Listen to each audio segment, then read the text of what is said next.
Nós estamos numa série especial, essa série se chama Nossa Fé, em que nós estamos explorando os temas principais dos fundamentos da fé cristã e particularmente a nossa confissão de fé evangélica, protestante, aqui da Igreja Esperança.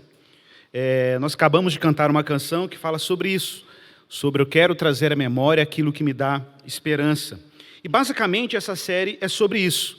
Nós estamos aqui trazendo à memória tudo aquilo que nos dá esperança, tudo aquilo que nos move nessa esperança. Então abra sua Bíblia, o tema de hoje é como ser grato a Deus. O tema da gratidão é um tema que é muito caro para a nossa comunidade de fé, é um tema muito caro também para a nossa confissão de fé, e por isso nós dedicamos uma mensagem somente sobre esse tema. Como ser grato a Deus? Romanos capítulo 6, verso 1. Leremos aí juntos o capítulo 6, aí do verso 1 até o verso 23.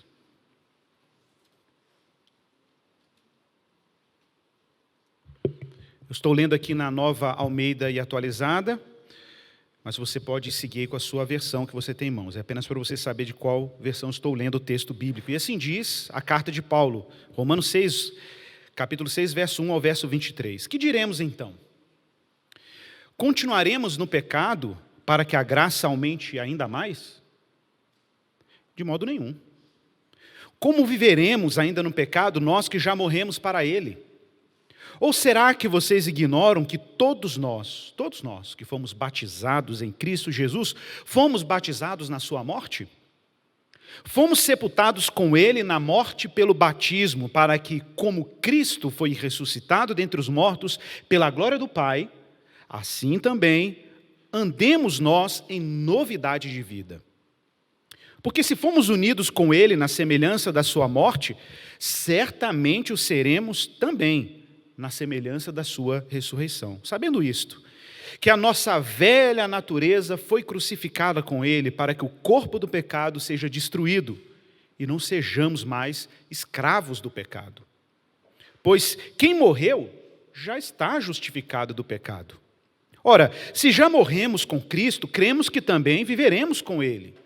Sabemos que, havendo Cristo ressuscitado dentre os mortos, já não morre. A morte já não tem domínio sobre ele. Pois quanto a ter morrido, de uma vez para sempre morreu para o pecado. Mas quanto a viver, ele vive para Deus. Assim também vocês se considerem assim mortos, mas vivos para Deus, em Cristo Jesus. Portanto, não permitam que o pecado reine em seu corpo mortal, fazendo com que vocês obedeçam às suas paixões. Também não ofereçam os membros do corpo ao pecado como instrumentos de justiça, mas como pessoas que passaram da morte para a vida. Ofereçam agora a si mesmos a Deus e ofereçam seus membros a Deus como instrumento de justiça. Porque o pecado não terá domínio sobre vós, pois vocês não estão debaixo da lei, e sim da graça. E então, haveremos assim de pecar porque não estamos debaixo da lei, e sim da graça? Paulo é categórico, de modo nenhum. Será que vocês não sabem que, ao se oferecerem como servos para a obediência, vocês são servos daquele que obedecem? Seja do pecado que leva à morte ou da obediência que conduz à justiça? Mas graças a Deus que, tendo sido escravos do pecado, vocês vieram a obedecer de coração à forma de doutrina que fostes entregues. E uma vez libertos do pecado, vocês foram feitos servos da justiça. Olha, eu falo em termos humanos, por causa das limitações de vocês. Assim como ofereceram seus membros para que fossem escravos da impureza e da maldade que leva à maldade, assim ofereçam agora os seus membros para que sejam servos da justiça, para a santificação. Porque quando vocês eram escravos do pecado, vocês estavam livres em relação à justiça.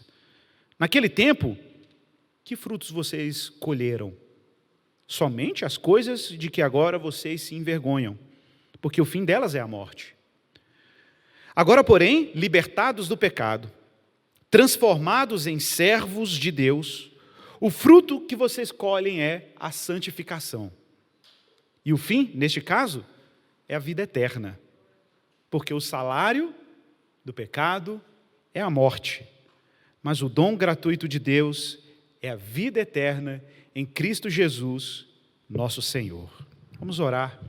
Ore pelo pregador, ore por você. Peça a graça a Jesus para que a palavra de Deus seja comunicada sobre o poder do Espírito. Pai, nós precisamos da Tua ajuda. O Senhor sabe que nós não somos confiáveis, nós somos falhos, somos ignorantes, nós não somos indoutos, não somos pessoas com condições em nós mesmos de comunicar uma palavra tão séria, uma palavra tão consistente como a Tua, Pai. E a Tua palavra para nós é o registro da Tua autorrevelação, de como o Senhor se fez conhecido a nós. Então transforma o ofício da palavra pregada nesse momento num ofício profético, em que Tua palavra penetra em nós pelo poder do Espírito, que ela chegue à consciência, às afeições, ao coração, que a Tua palavra produza efeitos que nós não podemos imaginar, que ela chegue em lugares e pessoas que aprover ao Senhor, que a Tua palavra seja essa espada afiada, Pai, de 2 gumes, que discerne juntas, medulas, alma, espírito, que a Tua palavra, como disse o profeta Jeremias, seja um martelo que destroça a rocha, a penha. Que a Tua palavra, Senhor, seja como um fogo em nós, que ela aqueça o nosso coração, desperte a nossa consciência, o nosso desejo para quem Tu és. Transforma o povo de Deus, transforma a Tua igreja eleita, o Teu rebanho, a Tua imagem e a Tua semelhança, a imagem do Teu Filho, Pai. É o que nós pedimos e oramos, em nome de Jesus. Amém. Irmãos, como alguns sabem, a Igreja Esperança é uma igreja confessional. O que significa isso? Que nós temos uma confissão de fé. E essa confissão de fé, naturalmente, ela é baseada naquilo que Deus nos entregou na Bíblia Sagrada, nas Escrituras. Nós temos uma confissão de fé porque entendemos que ao organizarmos no que cremos sobre as Escrituras, nós construímos uma identidade a partir daquilo que Deus nos deu. Muita gente acha assim, mas a Bíblia já não é suficiente para ser a nossa confissão de fé. Gente, essa é uma pergunta importante, mas ela pode exigir uma resposta ingênua. E a resposta ingênua para essa pergunta é que, claro que é a Bíblia, irmãos, mas a Bíblia, nós sabemos que grandes seitas foram construídas a partir da leitura da Bíblia. Grandes erros foram afirmados e defendidos a partir de uma interpretação equivocada do texto sagrado. Então, quando nós afirmamos que a Bíblia é o nosso livro de regra de fé e prática, nós temos que ser responsáveis o suficiente para apresentar para o povo de Deus a maneira mais adequada de interpretar as Escrituras, porque existem maneiras não adequadas de interpretar as Escrituras. Por isso nós temos uma confissão de fé. Por isso nós temos um lugar de onde nós pastoreamos, cuidamos, discipulamos, fazemos o ministério da igreja, onde nós afirmamos a nossa fé e a nossa confissão. E não se impressione com isso. Uma confissão de fé tem uma função pedagógica também. Pedagógica. As grandes confissões de fé da fé protestante foram escritas para educar o povo de Deus, para que o povo de Deus tivesse condições de onde dizer a razão da sua fé para aqueles que estavam ao seu redor. Então a doutrina cristã, como já falei aqui na primeira mensagem dessa série, está longe de ser uma ênfase na razão, no intelecto. Muita gente vem aqui na igreja e fala que a Igreja Esperança é a igreja que tem um culto racional. Não sei o que as pessoas querem dizer com isso, quando elas dizem que aqui é a igreja do culto racional, mas Deus nos livre de sermos um culto racional no sentido de ser uma igreja racionalista, por exemplo. Uma igreja que preza pelo intelecto. Deus nos livre disso, porque isso é uma idolatria. Irmãos, nós somos uma igreja e temos nos esforçado pela graça de Deus, uma igreja comprometida com a revelação de Deus nas Escrituras, mas uma igreja interessada nos efeitos que isso pode produzir na sua vida. Em como a palavra de Deus, sob o poder do Espírito, pode iluminar um coração endurecido a enxergar as maravilhas de Deus, encontrar em Deus o seu principal tesouro. Longe de sermos aqui uma igreja em que a gente fica brincando de nerdice bíblica, ok? Nós somos uma comunidade interessada no testemunho de Cristo e do Evangelho, daquilo que a Boa Nova pode produzir em você, daquilo que a Igreja de Jesus, como comunidade, pode testemunhar acerca de quem Deus é e do que Deus anda fazendo no mundo por meio do seu Filho Jesus. Por isso, na nossa confissão de fé, no Catecismo da Igreja Esperança, quem está participando das classes aí de novos membros já tem acesso a esse conteúdo, sabe disso. A segunda pergunta que nós temos no nosso catecismo é o que devemos saber para viver e morrer neste consolo, que é Jesus. E aí nós falamos do tríplice conhecimento. O primeiro deles, o primeiro grande conhecimento que você tem que ter para viver e morrer em Cristo Jesus. Primeiro deles é como são grandes os seus pecados e as suas misérias, que foi a mensagem do pastor Pedro Dulce, que foi nosso convidado aqui na igreja. O segundo conhecimento é como você é salvo dos seus pecados, da sua miséria, que foi a mensagem do pastor Guilherme no último domingo. E hoje, o terceiro conhecimento, como devo ser grato a Deus por tal salvação. E lá na pergunta número 4 do nosso catecismo, a pergunta é essa, então, como que eu devo ser grato a Deus? A resposta é, vivendo a liberdade dos filhos de Deus, nunca confiando em minhas próprias obras para ser aceito por Ele, nunca duvidando do seu amor diante das tentações, nunca esquecendo que a sua vontade é boa, perfeita e agradável, e nunca deixando de reconhecer a sua graça até nas coisas mais simples da vida. É isso que nós cremos sobre gratidão. Bom, você sabe que a nossa confissão de fé aqui da Igreja Esperança recebeu uma influência muito grande de uma confissão de fé muito antiga da fé reformada, muito antiga, o chamado Catecismo de Heidelberg. Um catecismo que foi escrito por um irmão chamado Zacarias Ursino, lá no século XVI, 1563. Recomendo que você leia o Catecismo de Heidelberg.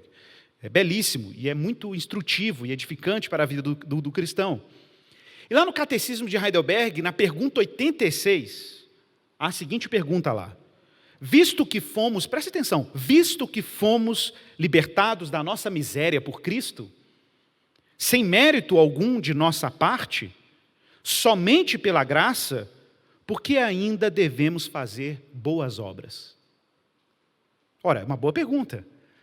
Ora, se Cristo fez tudo por mim, se a graça operou todos os benefícios por mim, se eu não acesso a Deus por nenhum tipo de obra pessoal, seja religiosa ou de qualquer outra natureza, se sequer é o meu conhecimento que produz em mim alguma salvação, se tudo está feito, se a obra de Cristo na cruz é claramente afirmada por Ele como está consumado, por que eu tenho que me preocupar em fazer boas obras?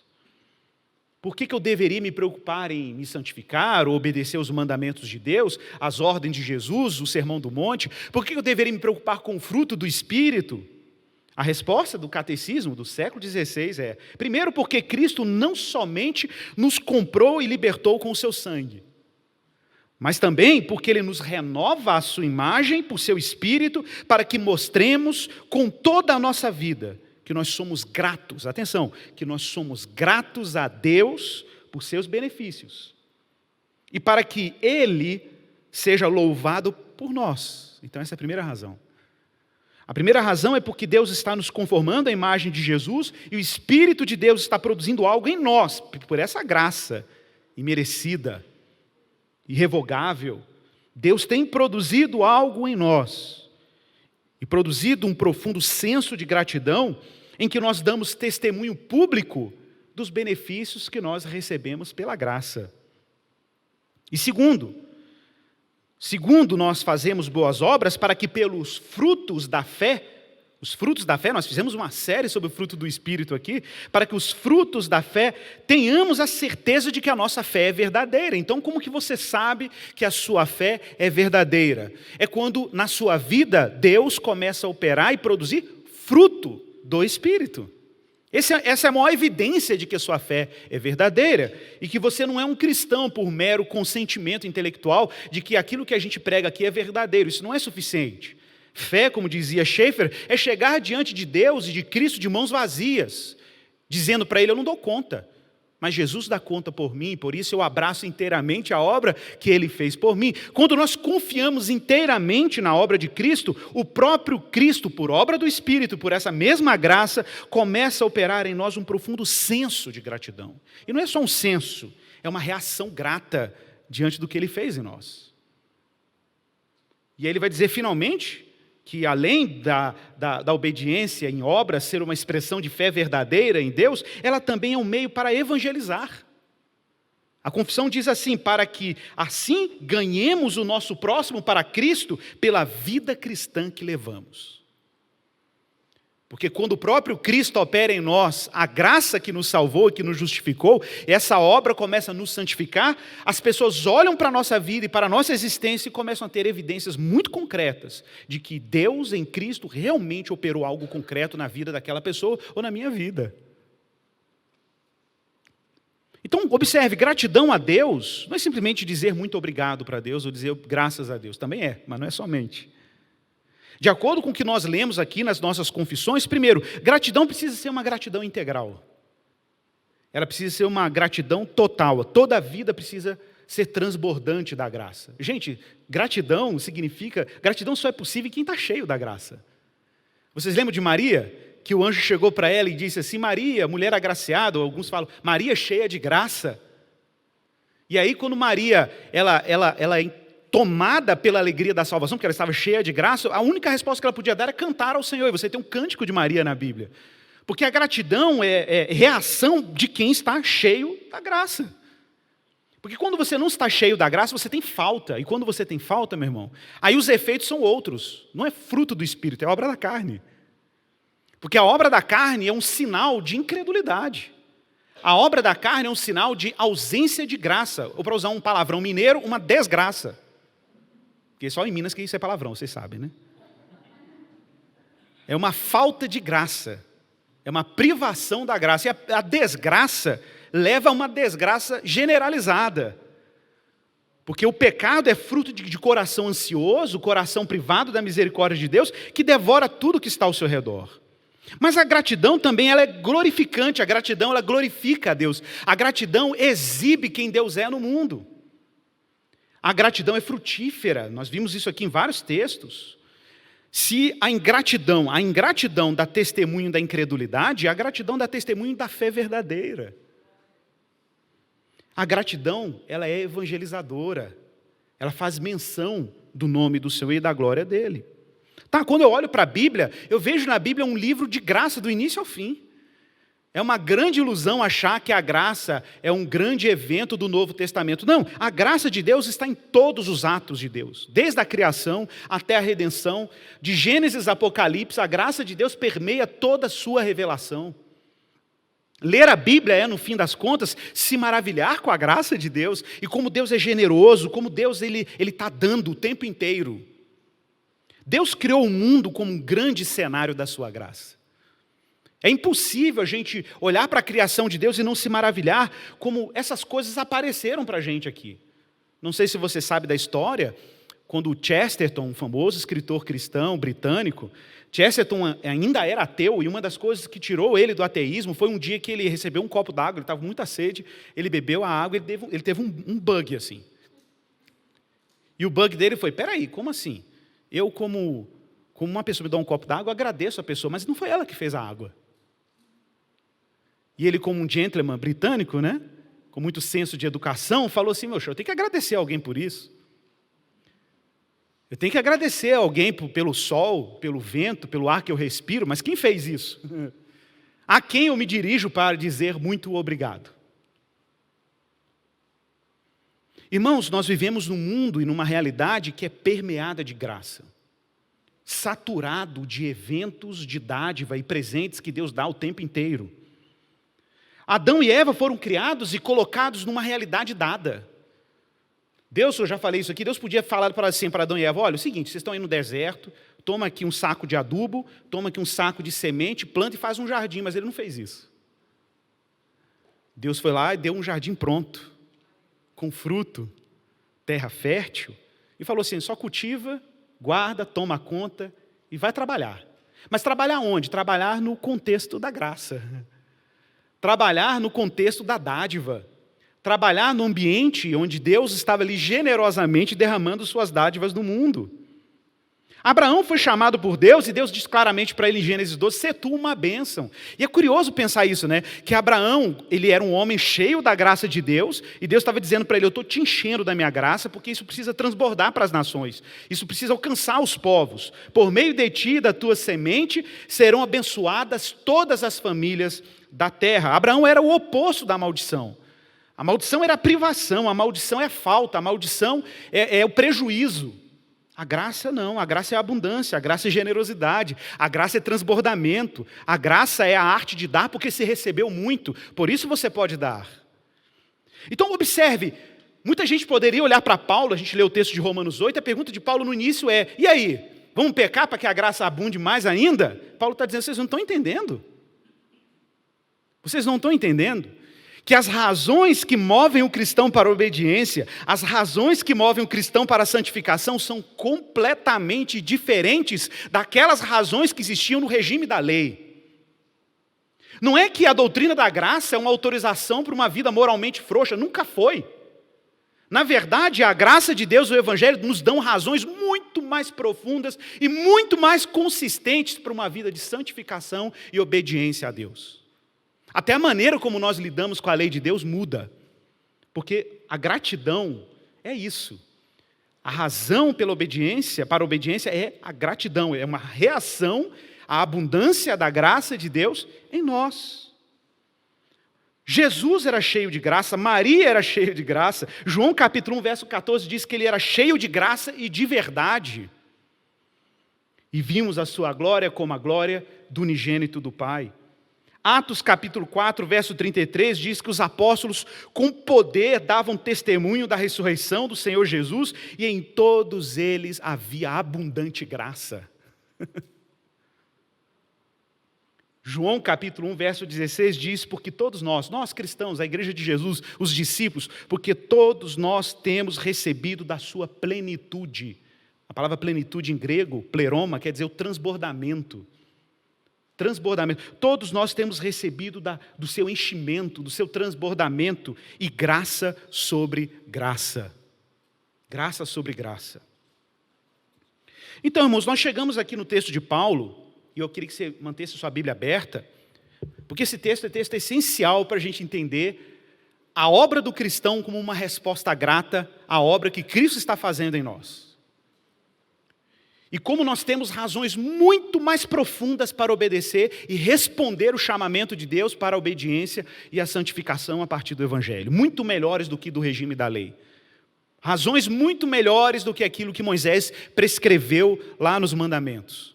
E lá nas leis do Antigo Testamento. Razões muito mais consistentes, muito mais sérias, inclusive, para a nossa obediência. Que diremos então? Pergunta Paulo. E Paulo não faz essa pergunta por acidente. Porque havia pode operar uma lógica perversa diante da doutrina da graça. Pode operar. A nossa mente, ela prega peças. Ela prega peças. E pode operar uma justificativa perversa para a gente manter uma vida de impiedade e de injustiça, uma vida de iniquidade, baseada no Evangelho, numa distorção do Evangelho. E Paulo já tinha tido esses problemas lá. Gente, aqui a igreja estava nascendo aqui, ok? Paulo já estava tendo problemas com gente justificando vida pecaminosa usando a doutrina do Evangelho e da graça. Então não há nenhuma novidade aqui. E Paulo está dizendo, e aí? Você pode pensar, vamos para a farra para que a graça se multiplique? Versão atualizadíssima, né? Gente, eu quero lembrar que o que Paulo está dizendo aqui, perguntando aqui no verso 1, é um problema que ele levanta a partir do que está no último versículo do capítulo anterior. Dá uma olhada aí, no verso 20 do capítulo 5. Paulo diz assim, a lei veio para que aumentasse a ofensa, mas onde aumentou o pecado, aumentou muito mais ainda a graça. A fim de que, como o pecado reinou pela morte, assim também a graça reinasse pela justiça, que conduz à vida eterna por meio de Jesus Cristo, nosso Senhor. Ora, se onde abundou o pecado, superabundou a graça, a conclusão perversa poderia ser, então vamos para a farra. Porque a graça vai ser mais abundante. E Paulo pergunta, já aí no verso 1 do próximo capítulo, que diremos então? Continuaremos no pecado para que a graça seja mais abundante? E Paulo é categórico, ele diz, modo nenhum. Não faz sentido isso. Como viveremos no pecado nós que já morremos para ele? Ou será que vocês ignoram que todos nós que fomos batizados em Cristo Jesus, fomos batizados na sua morte? Então Paulo evoca o batismo. E o que é o batismo? O batismo é uma dramatização de dois eventos. Porque o batismo ele tem dois eventos no batismo. Uma imersão e uma emersão. É isso que o batismo é. O batismo é um sepultamento e uma ressurreição. Então Paulo traz o batismo. Paulo traz o evento sacramental. E ele está dizendo, olha, vocês foram sepultados. Igual Israel que atravessou o Mar Vermelho, ele usa essa analogia em Coríntios, que Israel foi batizado no Mar Vermelho, ou seja, a analogia da Páscoa, de que o povo de Deus está passando pelo Mar Vermelho e o Egito está morrendo, depois que o povo de Deus passou. E a morte dos egípcios era a própria morte de toda a bagagem de uma vida sem Deus, que Israel levava no Egito, junto com os egípcios, e ali é o próprio Deus se comprometendo em salvá-los. Então Paulo está dizendo, não faz sentido. Não faz sentido cultivar a vida de um velho homem, uma vez que esse velho homem foi morto no batismo. Então ele evoca o batismo. E ele diz assim, olha, vocês foram batizados em Cristo Jesus. Nós somos batizados com Ele na sua morte. É o que está aí no verso 2. Nós somos batizados com Ele na sua morte. Então Paulo está lidando aqui com um problema que o pastor Dietrich Bonhoeffer, um pastor alemão, e não é o cachorro, ele era um pastor alemão mesmo, de verdade. E o pastor alemão Dietrich Bonhoeffer, nesse livro aqui, Discipulado, que eu recomendo absurdamente que você leia esse livro, muito mesmo, ele já começa o primeiro capítulo dessa obra dizendo o seguinte, a diferença entre a graça barata e a graça gloriosa ou preciosa. Ele diz o seguinte, o que é a graça barata? A graça barata, ela é inimiga mortal de nossa igreja. Hoje, nossa luta é para afirmar a graça preciosa. A graça barata, em vez de justificar o pecador, ela justifica o pecado. Ela justifica o pecado. É uma lógica perversa, pecaminosa, que faz uso do ensino da graça para justificar uma vida desregrada, para justificar uma vida pecaminosa. E aí Paulo é categórico de novo no verso 4, observe, porque Paulo está dizendo de modo nenhum, então ele vai explicar porque de modo nenhum quem está na graça pode continuar pecando. Paulo diz assim, olha, vamos pensar comigo, é isso que o batismo é, tá gente? Ele está explicando o batismo no verso 4, olha, nós fomos sepultados com ele na morte pelo batismo. Então, do mesmo jeito que Jesus foi sepultado, quem está sendo sepultado com ele? Todos nós, toda a nossa velha natureza, a nossa velha condição, está sendo sepultada com Jesus. E é isso que o batismo aponta quando nós somos mergulhados no batismo. Para quê? Para que do mesmo modo que Cristo foi ressuscitado dentre os mortos, assim também andemos nós em novidade de vida. Paulo está dizendo, ora, não faz nenhum sentido. Se eu me unir com Cristo e morri com Ele, a minha velha natureza morreu com Ele, e eu ressuscito com Cristo, a minha vida no tempo presente tem que dar testemunho de alguma coisa nova. A minha vida agora, depois que eu emergi do batismo, tem que anunciar uma transformação consistente produzida por essa graça. Não faz sentido você ter sido batizado e viver a vida igualzinho qualquer pessoa não cristã vive. Isso não faz nenhum sentido. É isso que Paulo está dizendo. Não faz sentido. Se você morreu com Cristo, você ressuscitou com Ele. Se Cristo venceu a morte e os seus efeitos, que efeito a morte pode ter sobre você hoje? A sua vida não pode operar mais pela lógica do desespero de que está indo para a morte eterna. Não, a sua vida tem que operar por uma nova lógica, a lógica de quem está indo para a ressurreição eterna. E isso muda tudo. Muda tudo. Fomos sepultados com Ele na morte pelo batismo. Irmãos, a velha história de vida, a velha biografia foi sepultada e enterrada com Jesus. O batismo afogou a velha vida. O batismo asfixiou a velha natureza. A morte de Cristo agora torna a nossa vida antiga uma vida obsoleta. Obsoleta. Acabou. Está consumado. Acabou. A velha lógica morreu com Jesus na sua morte, na cruz e no seu sepultamento, aquilo que o nosso batismo indica e aponta. Para quê? Verso 4, a parte B, para que como Cristo foi ressuscitado dentre os mortos pela glória do Pai, assim também andemos nós em novidade de vida. Essa é a ênfase de Paulo. A ênfase de Paulo é que agora na graça, algo eficazmente foi operado em nós pelo poder do Espírito, e isso implica numa nova existência, numa nova biografia, numa nova história de vida. E aí no verso 5, Paulo enfatiza a união que nós temos com Jesus, que é uma das doutrinas mais caras da Reforma, principalmente em João Calvino. Que o cristão tem uma união misteriosa no poder do Espírito com Jesus. É um mistério, meu irmão. A gente está aqui 2000 anos, sei lá, aproximadamente, depois da crucificação de Jesus. E se um dia, pensa nisso, se um dia você realmente depositou fé autêntica em Cristo, no poder do Espírito, por graça, por mistério, por alguma coisa que a gente não sabe nem traduzir, você se uniu ao drama de Jesus na Páscoa. Jesus, quando estava no Getsemane transpirando, você estava com ele ali, de alguma forma. Quando Jesus vai carregar o madeiro ali para o Calvário, você estava com ele ali, junto com ele ali, de alguma forma.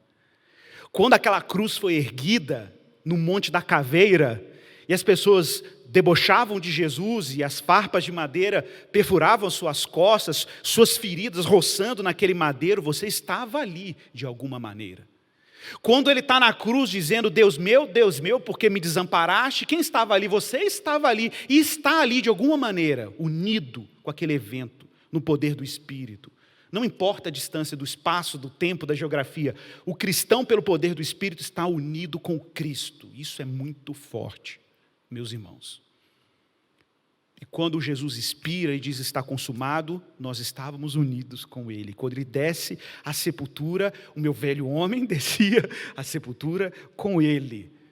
E quando aquela sepultura se abre de madrugada e o Cristo ressurge, quem ressurge com ele? Eu ressurjo com ele, você ressurge com ele. Quem? O velho homem? Não, um novo homem, novidade de vida. É isso que Paulo está dizendo no verso 5, porque se formos unidos com ele, na semelhança da sua morte, certamente o seremos também na semelhança da sua ressurreição. E aí Paulo conclui esse verso 6, sabendo isso, que a nossa velha natureza foi crucificada com ele. Para quê? Para que o corpo do pecado seja destruído e não sejamos mais escravos do pecado. E aí, no verso 7, Paulo vai para um próximo tópico, aprofunda o tópico da nova vida em Cristo. Ele diz, olha, pois quem morreu já está justificado do pecado. Ora, se já morremos com Cristo, cremos que também viveremos com ele. Essa é a boa nova. É que o grande trunfo aqui que Paulo está dizendo é, olha, o que importa aqui é se você morreu com Jesus. Porque se a sua biografia, se a sua história de vida, se a sua velha natureza foi crucificada com Cristo na cruz, você certamente já está ressurgindo com Ele.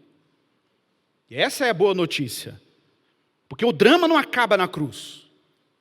O drama continua a partir da vida ressurreta, da nova vida. Esse é o grande triunfo. É que Deus pagou a dívida, mas Ele não só apagou a dívida, Ele te deu um super plus. Ele te deu graça abundante. Ele podia ter zerado, a conta, Ele podia ter zerado lá a sua dívida com cheque especial. Ele podia ter zerado, não, mas Ele zerou e deixou um saldo positivo. É isso que a ressurreição fez em nós. É graça abundante. Por isso que gratidão é uma reação de transbordamento à graça que recebemos. Por isso que muita gente fala assim, eu queria tanto amar o próximo e não consegue amar o próximo. Por quê? Porque tem uma desgraça interna, uma falta interna. Como ele tem falta, ele devora tudo que está à volta dele. Não tem nem tempo de pensar no outro e ser compassivo com o outro. Porque toda a ansiedade dele, toda a distração da vida dele, orbita ao redor das demandas internas, da fome que ele tem dentro de si, que não foi saciada. Claro que ele não vai pensar em ninguém, vai pensar nele. O senso de autopreservação vai ficar ali dentro dele o tempo inteiro, querendo devorar o mundo à procura de saciar as demandas internas da sua vida. E Paulo está dizendo, olha, quem está em Cristo resolveu. Deus não apenas tampou o buraco da alma, como Ele deu abundância. Aí sim você tem tempo de pensar menos em você e considerar mais o outro. Porque aí a graça está transbordando. Você tem tanto que está dando. Não só supriu a sua demanda, como você está ajudando a suprir a demanda de outros. É uma mudança de lógica absurda que a graça opera na nossa vida. Por isso que Paulo fala, não faz sentido usar a graça para justificar uma vida de pecado. Isso é uma contradição à própria natureza da graça divina. E aí no verso 9 Paulo diz assim, sabemos que havendo Cristo ressuscitado dentre os mortos, já não morre, a morte já não tem domínio sobre ele. A morte já não tem domínio. Irmãos, pensa nisso. O que Paulo está querendo dizer com morte? Pensa na morte como um parasita, um corpo estranho. uma gangrena, um câncer. Deus não nos criou para morrer, Deus não nos criou para pecar. Pecar não é humano, morrer não é humano. É a contradição do nosso destino humano. É a negação disso. E a morte não opera só te dando uma morte biológica, a morte opera devorando a nossa existência e nos fazendo devorar tudo que está ao nosso redor. Por isso que a prática do pecado é evidência da incredulidade. A prática contínua do pecado é evidência de uma vida insatisfeita. É evidência de que a morte continua operando na nossa estrutura. E que a ressurreição ainda não está produzindo os seus efeitos. E Paulo é categórico, não faz sentido permanecer no pecado. Não faz sentido. Uma vida de pecaminosidade contínua evidencia uma vida de desespero. É isso que ela evidencia. Então tem muita gente que está vivendo na sobrevida. Você tem que entender aqui o que Paulo está dizendo. Tem gente que sobrevive e tem gente que vive. Tem gente que vive buscando sobrevida. E tem gente que agora está vivendo. Quem está na morte, quem está sob os efeitos da morte, quem ainda vive a biografia de um homem desesperado, de uma mulher desesperada, está sobrevivendo.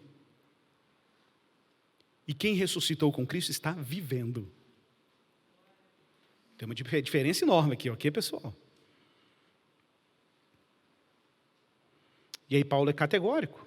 Considerem-se mortos para o pecado, mas vivos. Vamos viver, não é sobreviver, é viver.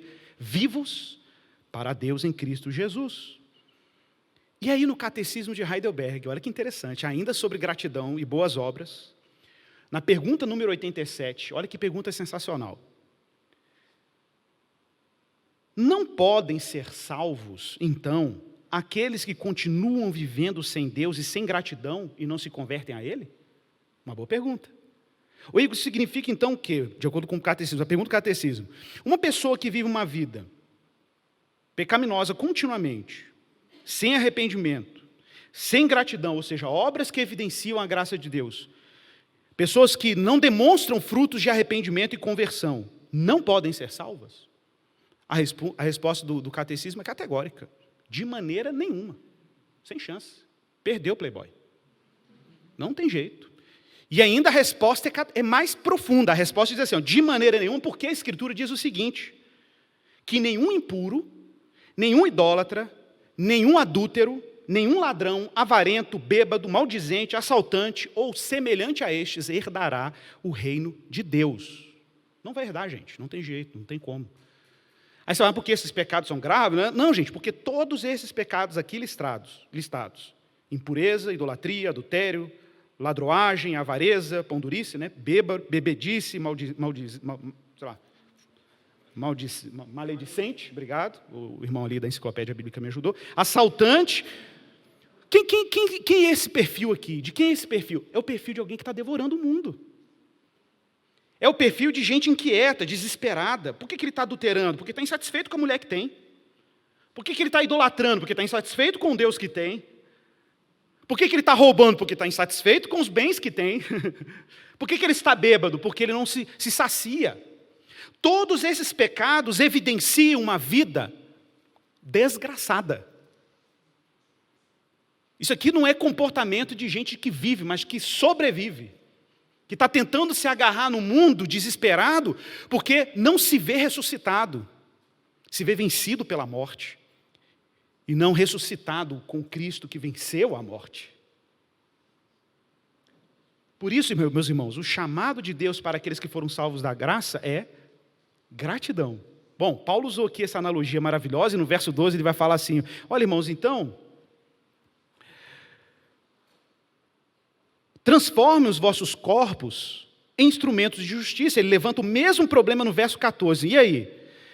Porque o pecado não terá domínio sobre vós. Olha que forte. Porque o pecado não terá domínio sobre vós, porque não estáis debaixo da lei, e sim da graça. E aí, meus irmãos?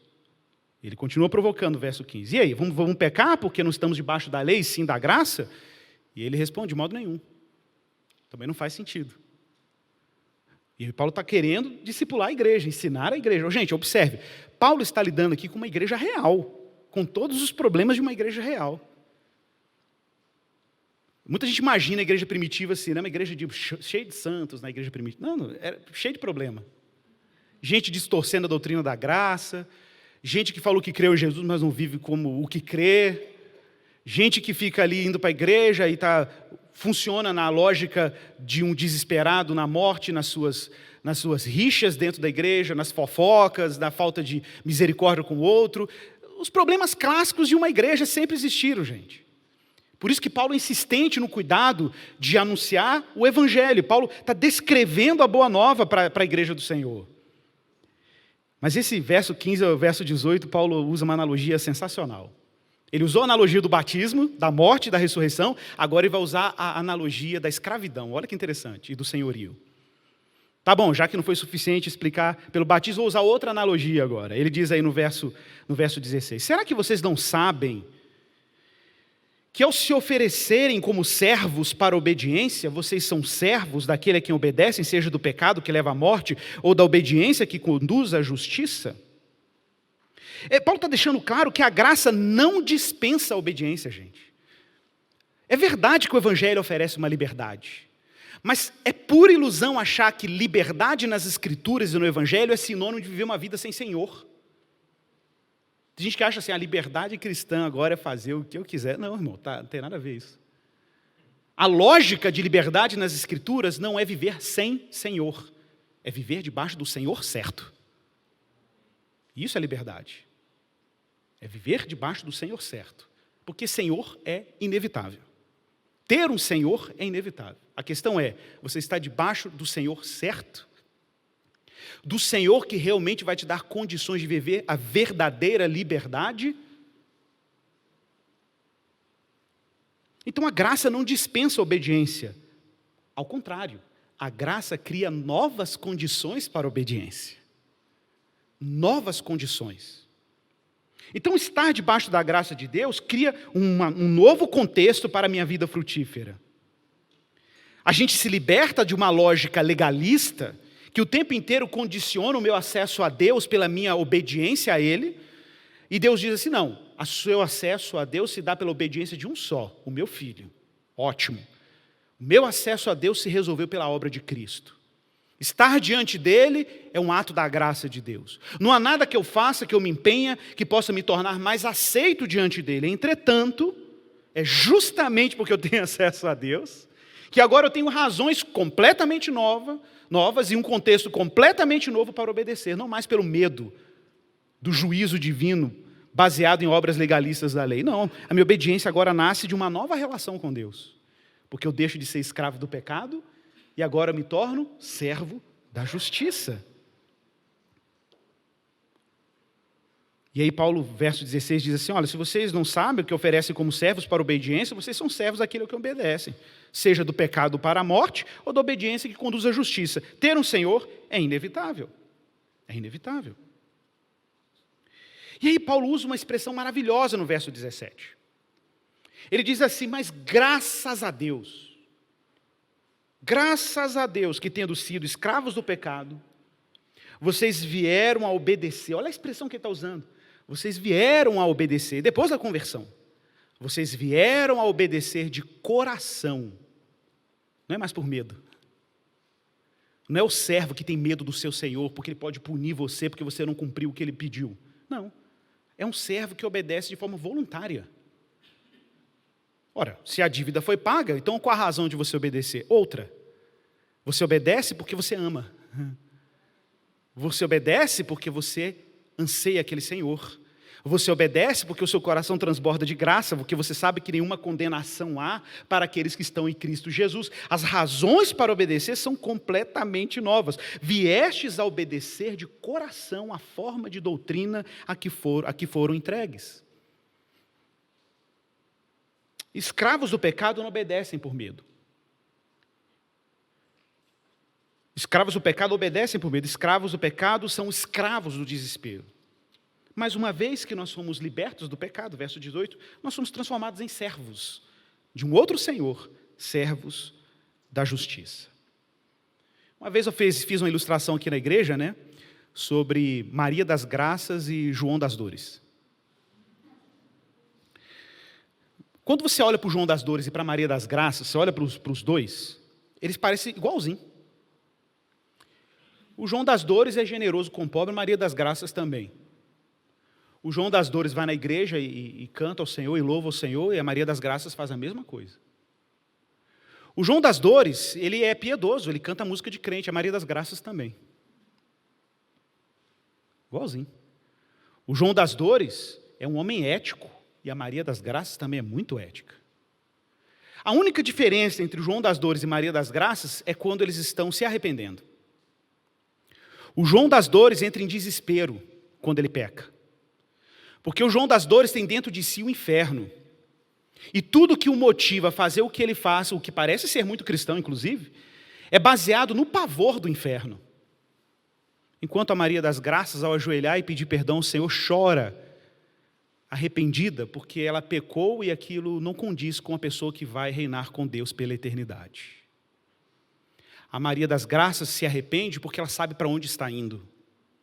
O João das Dores entra em desespero porque ele não sabe o rumo da sua vida.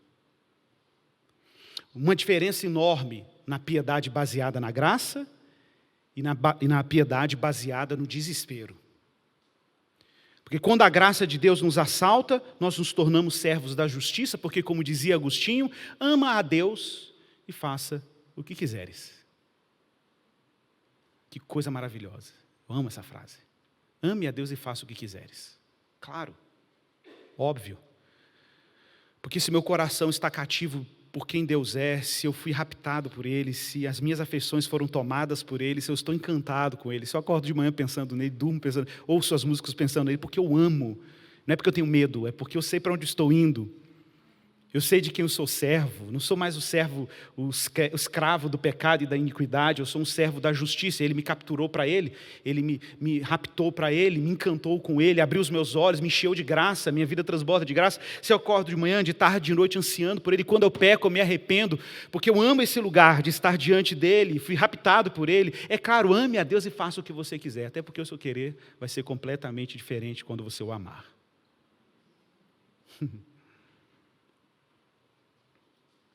E aí Paulo é sensacional no verso 19. Olha, falo em termos humanos por causa da carne de vocês.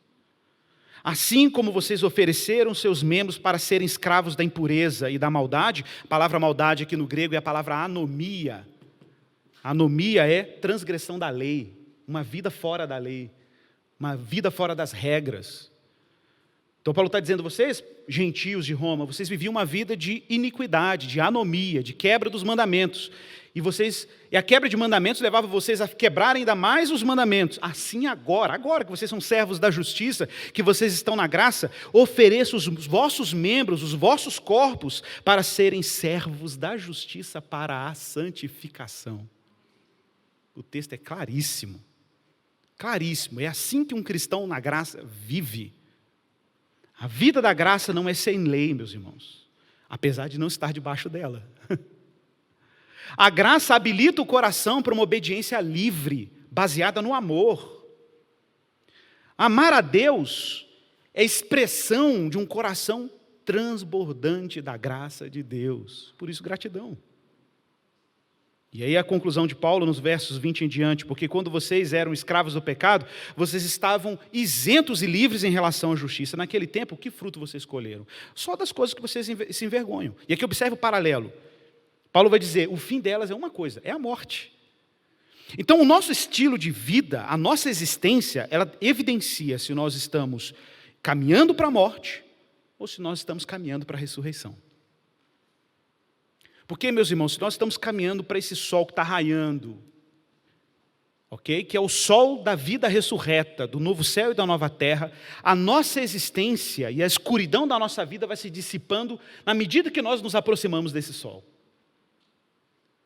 Então a existência começa a ser afetada na medida que a gente aproxima da luz do Cristo vivo e do novo mundo que nos aguarda. Mas se nós estamos de costa para o sol indo em outra direção, as coisas vão escurecendo. É vida ressurreta ou é morte?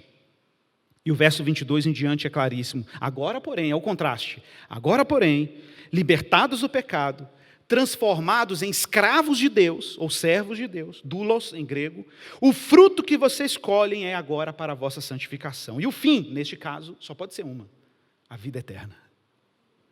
Porque o salário do pecado é a morte. E o dom gratuito de Deus é a vida eterna em Cristo Jesus, o nosso Senhor. E esse verso final é batata. Ele não usa o termo salário à toa. Porque a linguagem aqui é de escravidão, de servidão. Quem é escravo do pecado ganha um salário, a morte. Mas quem é servo de Deus já tem o dom da vida, que é a eternidade. A vida dele caminha de acordo com essa nova realidade. Ele não está tentando construir uma realidade. A realidade já está dada. Bom, eu quero ler aqui um trechinho do Bonhoeffer, caminhando aqui para o nosso final. Quando ele compara a graça barata com a graça preciosa, eu acho belíssimo esse trecho do discipulado. Olha que interessante. A graça barata é a pregação do perdão sem arrependimento do pecador. É o batismo sem a disciplina da igreja. É a comunhão sem a confissão de pecados.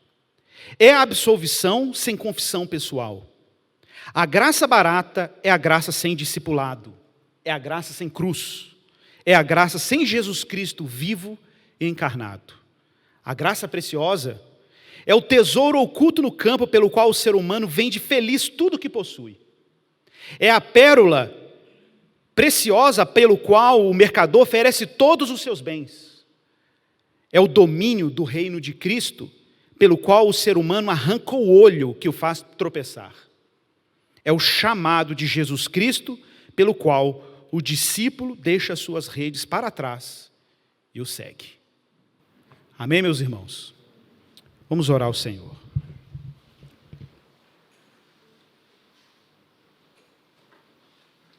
Quero pedir aos irmãos que estão em casa que também dediquem esse tempo de oração a Cristo.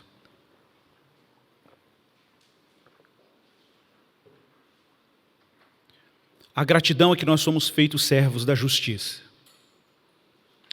Nós somos o povo que reage à graça e reage à vida ressurreta. É o povo que está satisfeito em Cristo, por isso não devora tudo que está à sua volta. É o povo que tem buscado contentamento em Deus. E a sua vida tem sido conformada a esse contentamento. Ore aí ao Senhor. Peça a Jesus que encha seu coração da graça dele. Peça a Deus para que ele continue abrindo seus olhos para perceber a grandeza da obra que ele realizou. Talvez você esteja fazendo uma boa pergunta, e eu não quero te aliviar nesse momento. Será que eu sou cristão? Excelente pergunta. Esse é o momento, então, de você, eu não quero nem agora me preocupar com quanto tempo você tem de igreja, quantos anos foi seu batismo. Essa é uma boa pergunta. Será que eu sou servo da justiça e serva da justiça? Apresente essa pergunta a Jesus e não tente buscar uma resposta para isso dentro de você. Você não tem resposta para isso. Mas o Evangelho tem uma resposta para isso. Jesus tem uma resposta para isso. O momento não é de correr como um desesperado em direção ao fogo do inferno. O momento é de correr como esperançoso em direção à glória da segunda ressurreição.